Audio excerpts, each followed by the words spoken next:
Diyorlar ki Araplar topraklarını sattılar. Ben de diyorum ki şöyle mi oldu? Dışarıdan Yahudiler geldiler, ceplerinde milyonlarca dolar parayla. İnsanlara dediler ki bu yaşadığınız yer çok güzelmiş, burayı bize satar mısınız? Sonra dediler ki 5 milyon dolar, 10 milyon dolar her neyse. Vay be dediler, çok güzel. Biz alalım bu parayı, burası sizin olsun. Biz ne yapacağız? Biz de gidelim Suriye'de mülteci olalım. Lübnan'da mülteci olalım. Ürdün'de mülteci olalım. Gidelim orada yaşadığımız tarihi coğrafyayı bırakalım birkaç milyon dolara. Böyle düşününce böyle olmasa gerek diyorlar. Haklı olarak. Çünkü hiçbir zaman böyle olmadı. Kelime manası olarak baktığımız zaman Siyonizm, Kudüs'ün hemen güney kesiminde yer alan ve Siyon Tepesi olarak Yahudilerin isimlendirdiği tepenin etrafındaki araziyi, yani tarihi Kudüs şehrini, Kudüs'te sadece Yahudilerin kullanımına tahsis etmek üzere ele geçirme ideolojisine Siyonizm diyoruz. Tabii Siyonizm ifadesi işte belki bizim lügatimizde ya da okumalarımızda karşımıza genellikle Theodor Herzl'la birlikte çıkıyor.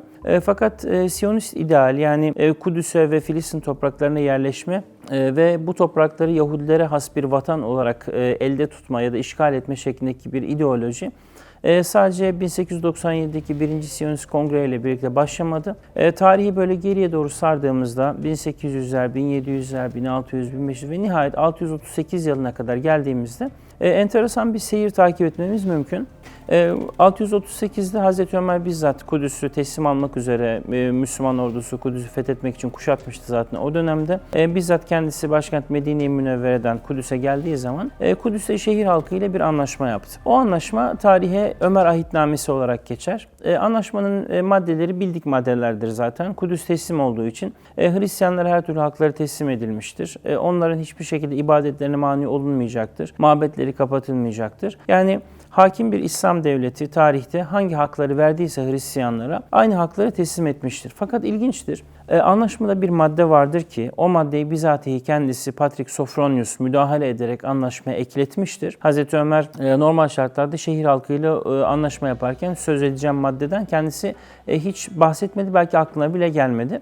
O madde şu: şehirde şu anda bulunan birkaç kişilik küçük Yahudi nüfus hariç, şehre bundan sonra Yahudilerin iskanına müsaade edilmeyecek. Çok çarpıcı. 638 yılında bile, ki işte 1400 yıldan fazla bir zaman oldu. 638 yılında bile demek ki Kudüs'e Yahudilerin yerleşmesi gibi bir gündem var. Bu gündem şehrin işte eski otantik tarihi sakinleri olan Hristiyanları o kadar rahatsız ediyor olmalı ki onlar madem başımıza bir halife geldi ve her istediğimizi yapıp bize haklarımızı teslim ediyor, o zaman biz de onlara şu maddeyi de kabul ettirelim şeklinde Patrik kendisi müdahale ediyor. O yüzden ben Siyonizmi anlattığım konuşmalarımda ya da yazılarımda diyorum ki Siyonizmi 1897'deki 1. Siyonist Kongre ile birlikte başlatmak aslında hikayeyi böyle ortasından başlatmak olur. Çünkü zaten Yahudilerin sürekli olarak her sene dini bayramlarında işte kadeh tokuştururken bu kadehi seneye Kudüs'te tokuşturacağız şeklinde İbranice bir ifadeyle, işte Başanı Hababe Yeruşalayim diye çok meşhur bir ifadedir.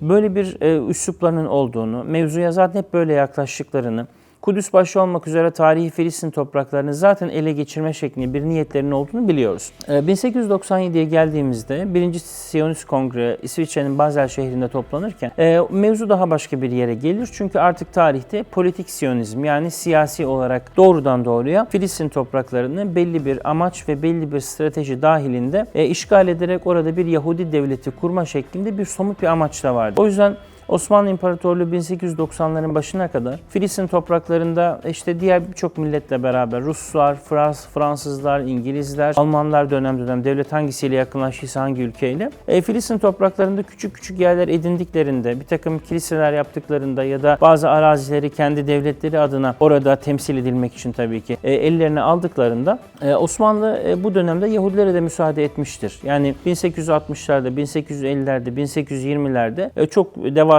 boyutlarda olmasa da küçük Yahudi kolonileri Kudüs ve çevresine oluşmaya başladı. Mesela 1860'da Kudüs surlarının hemen batısında, bugün Kudüs'e gidenlerin de çok rahat bir şekilde hala görebileceği Kudüs surlarının dışındaki ilk Yahudi yerleşimi kurulduğunda daha böyle Siyonist Kongre'nin toplanması ufukta bile yoktu ve Yahudilerin Filistin toprakları ile ilgili siyasi bir hedef güttükleri, ki bahsettiğim o işte dini olarak Kudüs'ü her zaman gönüllerine tuttukları bir hakikat, ama orada bir Yahudi devleti kurma şeklinde somut bir proje olarak politik Siyonizm henüz ortaya çıkmadığı için dolayısıyla Osmanlı İmparatorluğu çok müdahil olmamıştır. Ama ne zaman ki 1890'larda artık bu işin örgütlü bir şekilde yerel Arapları ve işte Hristiyanlar da var bunların içerisinde, farklı dindeki ve farklı milletlerdeki insanları oradan kovarak onların yerine bir Yahudi devleti kurma şeklinde bir siyasi projeye dönüşmeye başladığı ne zaman fark edilmiş? İşte o zaman Osmanlı İmparatorluğu da bütün gücünü kullanmıştır. Enteresandır. Tabii biz Siyonizmi konuşurken hani genelde işte topraklarını sattılar, satmadılar bağlamı üzerinden tartışıyoruz.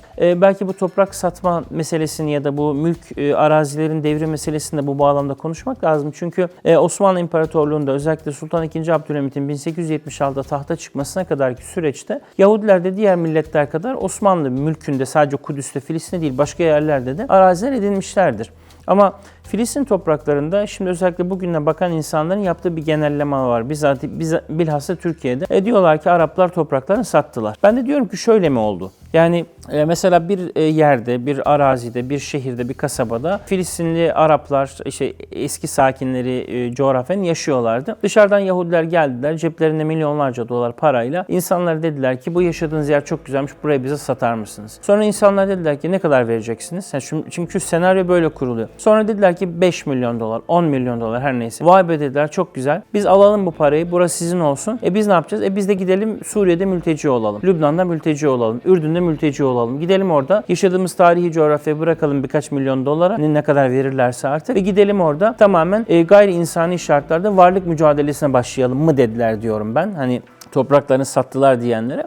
Tabii böyle düşününce böyle olmasa gerek diyorlar haklı olarak, çünkü hiçbir zaman böyle olmadı. Bugün insanların işte yani bütün Filistin topraklarında şu anda İsrail'in kurulmuş olduğu tarihi kadim Filistin'de İsrail kurulurken sanki böyle her yerde Yahudiler dışarıdan gelip toprak satın almışlar da sonra da bu toprak satın almaları sebebiyle İsrail kurulmuş gibi bir genelleme yapılıyor. Tabi bunun içerisinde Arap düşmanlığı var, İslam düşmanlığı var, cehalet var, hamaset var, belki bir takım iç siyasi mülahazalar var falan, her neyse. Dolayısıyla İsrail'in kuruluş sürecine gittiğimizde Siyonizmin artık örgütlü bir işgal hareketine dönüştüğünü görüyoruz. Osmanlı İmparatorluğu yıkılır malum 1918'de, artık Birinci Dünya Savaşı'nın bitişiyle bu defa ilk çatışmalar yavaş yavaş örgütlü Siyonist çetelerin artık bölgedeki yerli Arap nüfusa yönelik katliamlarına dönüşür. Bu da ikinci aşamaya getirir bizi. Yani Osmanlı dönemindeki ilk masum toprak alışları ya da küçük küçük gayrimenkul satışları Osmanlı'nın bunu fark ederek engellemeye çalışması, ki bu konuyla ilgili de elimizde gerçekten çok yüklü bir literatür var. Sonrasında da Osmanlı İmparatorluğu'nun kontrolü bölgeden tamamen gevşedikten sonra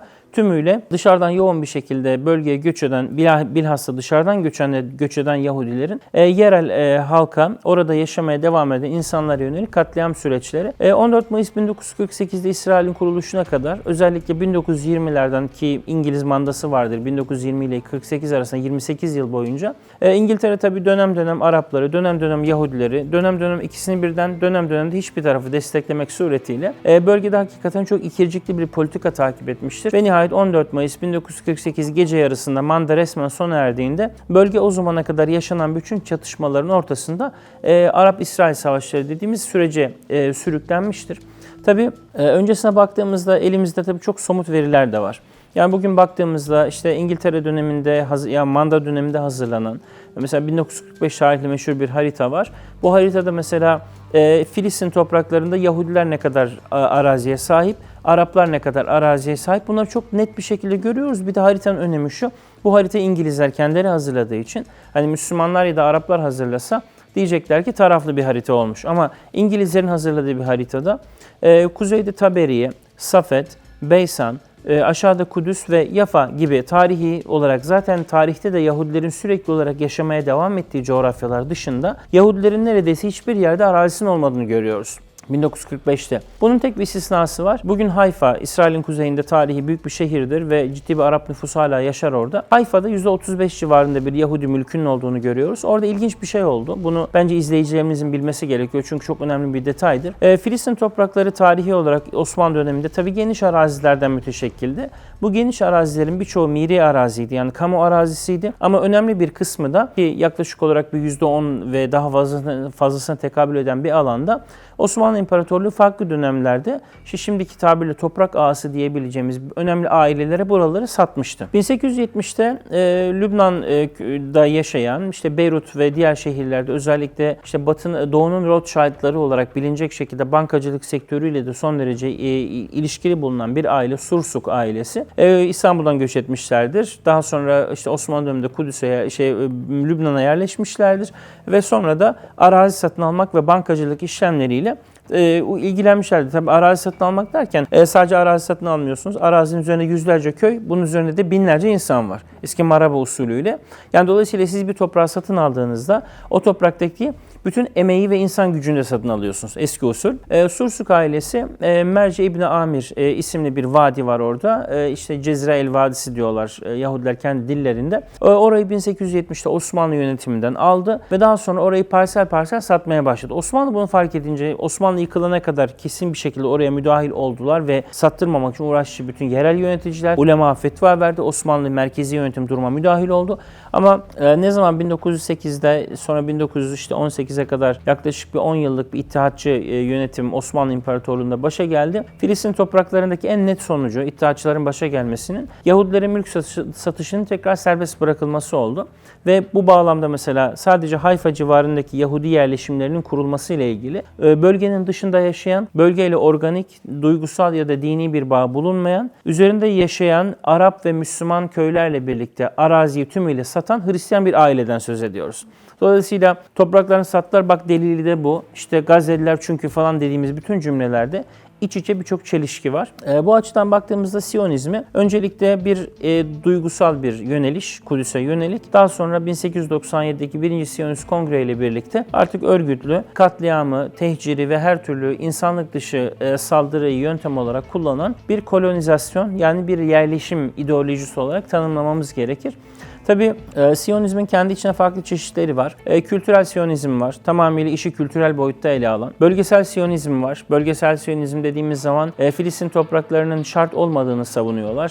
İsrail Zangwill diye bir liderleri var. Onlar diyorlar ki biz Filistin topraklarında tarihi Filistin insanla dolu olduğu için bu da önemli bir nokta. Kendilerinin bunu tespit etmiş olması. Biz diyorlar buraya yerleşemeyiz. Herhangi bir yer bizim için vatan olabilir diyorlar. Revizyonist Siyonizm var. Revizyonist Siyonizme göre Siyonistlerin hakları şu anda tarihi Siyonizmin çok daha dışında. Bugünkü Ürdün ve Irak topraklarına kadar uzanan oldukça geniş bir coğrafyayı içeriyor. Dolayısıyla başından beri Siyonistlerin kendi aralarında bir çatışma da var. Siyonizmin hangisine hakim kılacağız diye. Theodor Herzl başlangıçta zaten Uganda planını ortaya atmak suretiyle Kudüs ve Filistin'den vazgeçebileceklerini de söylüyor.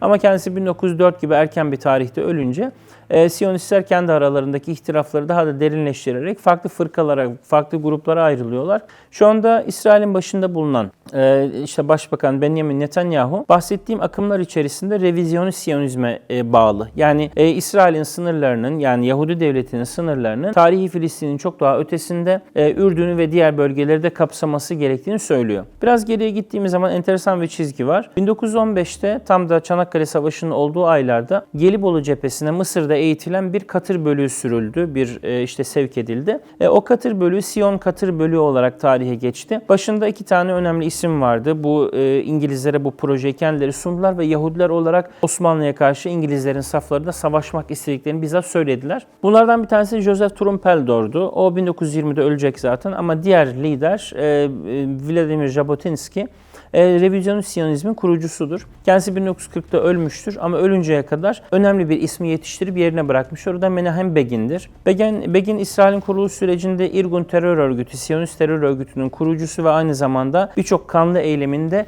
gerçekleştiricisidir ki Deir Yasin katliamı bunlardan en çok duyulanlarındandır. Daha sonra 48'de devlet kurulmuştur. Sürekli muhalefette kaldıktan sonra Menahem Begin 1977 seçimlerinde iktidara geldi. Daha sonra kendisi siyasetten emekliye ayrıldı. 92'deki ölümüne kadar bir ideolog ve fikir babası olarak kaldı. Kendisinden sonra parti yönetimini Benjamin Netanyahu ele geçirdi ve şu anda Netanyahu da hala iktidarda, şu anda da Gazze'deki soykırımı uygulayan İsrail'deki o Siyonist çetenin başı.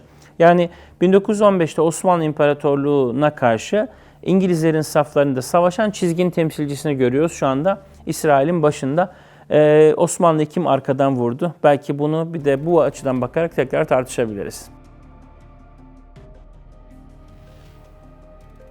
Topraklarını sattılar, bak delili de bu. İşte Gazze'liler çünkü falan dediğimiz bütün cümlelerde iç içe birçok çelişki var.